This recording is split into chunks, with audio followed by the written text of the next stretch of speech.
ध्यान रखना, परीक्षा सिर्फ पढ़ने से पास नहीं होती है, परीक्षा पास होती है रणनीति से। जिसके पास में रणनीति होती है उसी का सिलेक्शन होता है। पढ़ती तो दुनिया है, कौन नहीं पढ़ रहा? क्या आप सब नहीं पढ़ रहे? क्या लाखों और नहीं पढ़ रहे? लाखों फॉर्म भरे जाएंगे, कम से कम 10 लाख से ऊपर। क्या 10 लाख नहीं पढ़ते तो 5 लाख तो पढ़ते हैं, और 5 लाखों का सिलेक्शन होता है। अधिकांशतः सिलेक्शन उनका होता है जो रणनीति से पढ़ते हैं, जो स्मार्ट तरीके से पढ़ते हैं, और जो 18-18, 20-20 घंटे पढ़ते हैं कभी उनका सिलेक्शन नहीं होता है।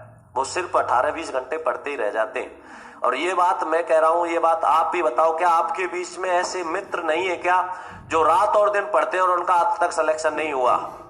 और ऐसे नहीं है क्या जो दिन भर मस्ती करते हैं और उनका सिलेक्शन हो गया? रात में थोड़े पढ़ते, वो पढ़ते हैं स्मार्ट तरीके से, कम पढ़ते हैं लेकिन स्मार्ट तरीके से। बहुत से क्या करते हैं, और ये वजह आप अच्छे से जानते हो, जिस एग्जाम में नेगेटिव मार्किंग नहीं होती उसमें समय कम मिलता है, नहीं मिलता? जिसमें नेगेटिव मार्किंग होती है उसमें समय कम से कम 1.5 घंटा, 1 घंटा कम से कम एक्स्ट्रा मिलता है, कम से कम 1 घंटा। क्या सोचा है आपने कभी ऐसा क्यों होता है? क्योंकि पेपर में आपकी परीक्षा ज्ञान की नहीं होती, धैर्य की होती है। किसकी परीक्षा होती है? धैर्य की। ऐसे कौन कौन बैठे हैं यहाँ पे जिन्होंने फर्स्ट ग्रेड या सेकंड ग्रेड का एग्जाम दे रखा है? अब सुनो ध्यान से, जिन्होंने फर्स्ट ग्रेड सेकंड ग्रेड का एग्जाम दे रखा है वो सुनना, और अगर मैं सही कह रहा हूं तो हाथ खड़ा करके बताना। यदि आपने अपने पेपर में नेगेटिव मार्किंग नहीं करी होती तो आज यहां बैठना पड़ता? नेगेटिव मार्किंग को अगर हटा दिया जाए तो आज आपका सिलेक्शन हो गया होता, नहीं हो गया होता? सही बात है, नहीं है? सिर्फ नेगेटिव मार्किंग की वजह से सिलेक्शन रुकता है। और पेपर में अधिकांशतः वो प्रश्न गलत होते हैं जो सरल होते हैं। कठिन प्रश्नों में कई बार तुक्का मारे आते हो तो आप घर आके देखते हो तो सही निकल जाता है, लेकिन सरल प्रश्न पेपर में सबसे ज्यादा गलत होते हैं। इसी वजह से क्या किया जाता है, जो पेपर होता है जिसमें नेगेटिव मार्किंग होती है उसमें समय दिया जाता है कम से कम 1 घंटा एक्स्ट्रा, कम से कम 1 घंटा समय देते, नहीं बचता क्या?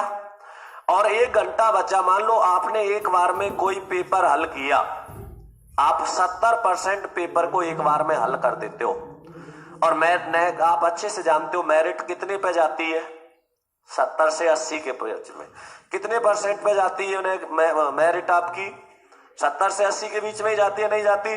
लड़ाई सिर्फ 5 प्रश्नों की ही होती है।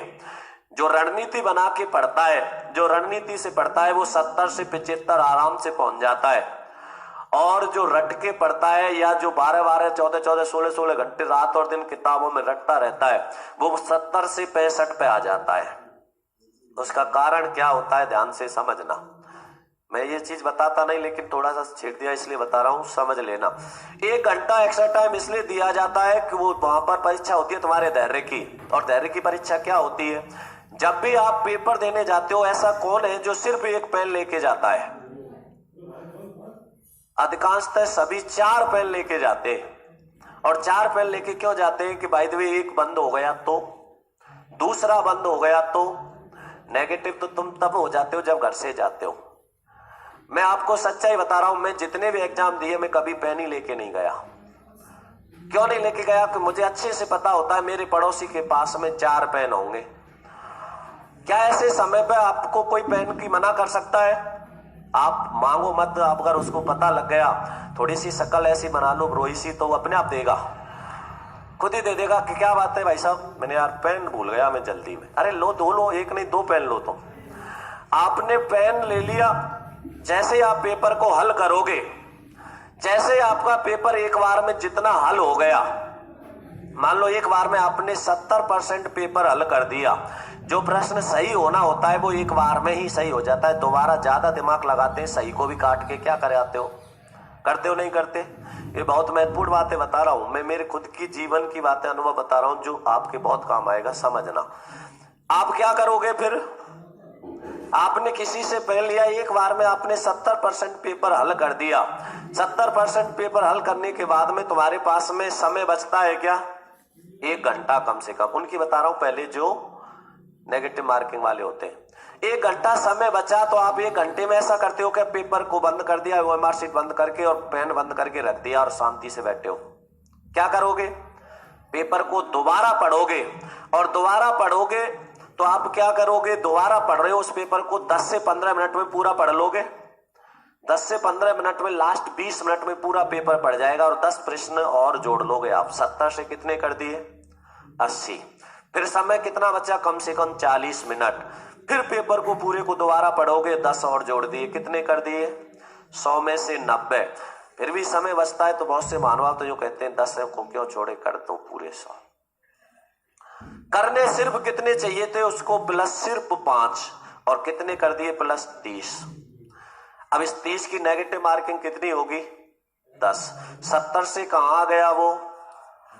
सिलेक्शन हो गया क्या? अब सुनना विशेष ध्यान से।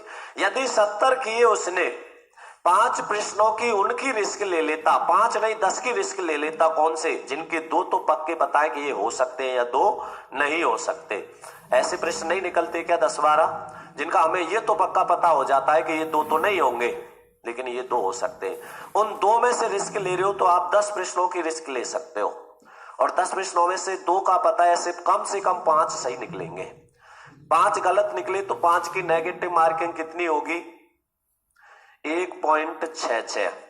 फिर भी आप कितने प्लस में हो? 3.33 हो या नहीं हो?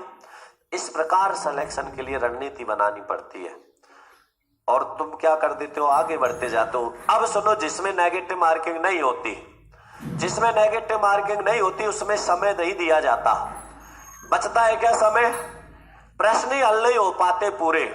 क्यों नहीं दिया जाता? क्योंकि अगर नेगेटिव मार्किंग नहीं है तो बहुत ही आराम से पढ़ो और आप पूरे के पूरे प्रश्नों को सही करके आ सकते हो, क्योंकि नेगेटिव मार्किंग नहीं है। क्योंकि नेगेटिव मार्किंग ही तो सिलेक्शन से रोकती है। तो आप क्या करोगे? जल्दबाजी करोगे। और जल्दबाजी कैसे करोगे? पार्ट आते हैं कई। पिछली बार जब टेट वेट हुए थे तो आप देखते हो बताने 28 तरह के पेपर आते थे, यही नहीं पता चलता था कि किसकी हिंदी किस में कराए। होता नहीं होता? तो अब आप क्या करते हो? जल्दबाजी करते हो, और जल्दबाजी में क्या होता है? लिख रहा है पीछे नहीं है और आप नहीं तक पहुंचे ही नहीं, है का ही उत्तर दे दिया। वहां पूछ रहा है नहीं और आप क्या करते हो? है से दे आए। प्रश्न क्या हो गया? गलत। इस वजह से वहां परीक्षा आपके ज्ञान की नहीं, किसकी हो रही है? धैर्य की, कि तुम्हारे अंदर धैर्य कितना है। जिसके अंदर जितना ज्यादा धैर्य होता है उसका सिलेक्शन उतनी आसानी से होता है।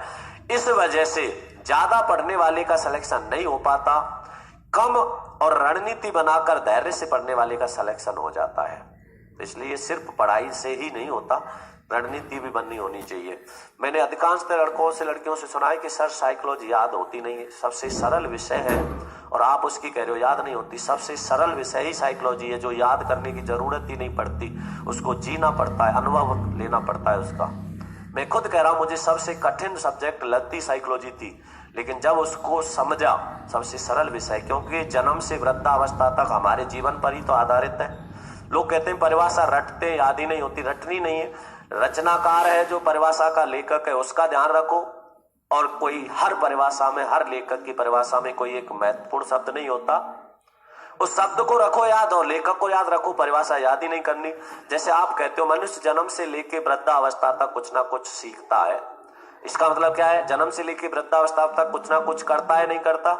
वो कुछ ना कुछ करो ही करो, मतलब करो एंड करो, ऐसे समझनी पड़ती है परिभाषा। इसलिए रणनीति बना के पढ़ोगे तो